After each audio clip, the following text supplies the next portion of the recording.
Up on screen's a graph of the Dow Jones, and we've seen both in Friday night and last night's session the market reverse from its lows. We're expecting it to run into resistance. So the range from this high up to there is roughly around 400 to 500 points, and we think within that range the Dow runs into resistance and will either consolidate or may come back down and retest the lows again. If we have a look at the recent signals that we've had, we click on news, we come into the blog, we click on these, and let's just roll through these quickly and have a quick look at the ones that are carving out higher lows that are worth further attention. So Abacus Property, in general, the REITs and the interest rate sensitive stocks are down on their support levels at the moment, and we'd expect to see a number of the at least consolidate or trade marginally higher. Beach Energy, not doing there at present.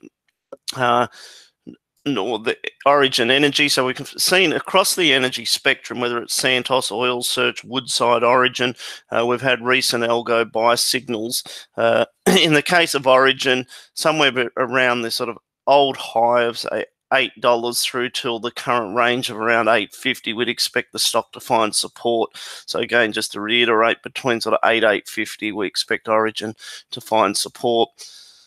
Oz Minerals, so support there off the low at around $8.50. Premier Investments, I think we'd expect support to develop there around $13.50, albeit these last two are not sort of core stocks that we follow, whereas our focus is more top 50, top 100 stocks. Santos, finding support here at around the $8.50. Probably out of the energy names, the ones we prefer the most are Origin and Woodside. We see those being slightly more defensive. Tabcorp. So Tabcorp went ex-dividend today, 11 cents. It's a fully franked dividend, but the result disappointed the market. However, the integration or the synergy cost savings that are likely to come through over the next 12 to 24 months off the back of the TATS deal, we think that underwrites a little bit of the downside risk to Tabcorp. We'd encourage investors to continue to look at sort of a buy on the dip opportunity here in Tabcorp. And if you go to the short-term momentum indicators, they're oversold. You could just maybe wait to see these tick up a little bit before adding that to the portfolio. Woodside Petroleum, 50% retracement of this move from sort of 28 up to 34. We're back around this 31 level, give or take a small margin. We'd expect to see Woodside find support and trade higher from there. And that was the completion of yesterday's algo signals.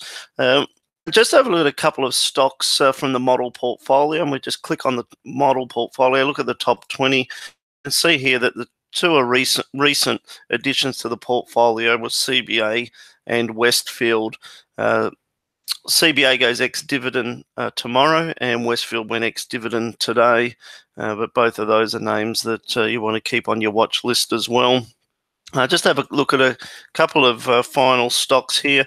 AGL, we continue to feel that this stock's approaching oversold valuation, so somewhere around this $20 level, the stock should find support and begin to move higher. So that's one that you want to keep an eye on.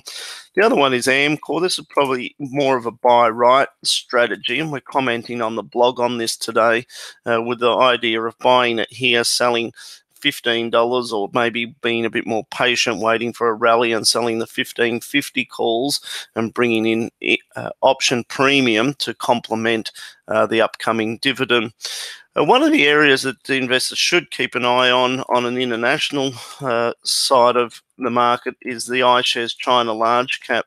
So the Chinese market's been under pressure, and with it an uninspiring close in yesterday's session and the index back on that support level there of around $59. I think this is one area that the market, if we were to see further selling develop in the global markets, it may emanate from further weakness in China. So we're just keeping an eye on that at the moment.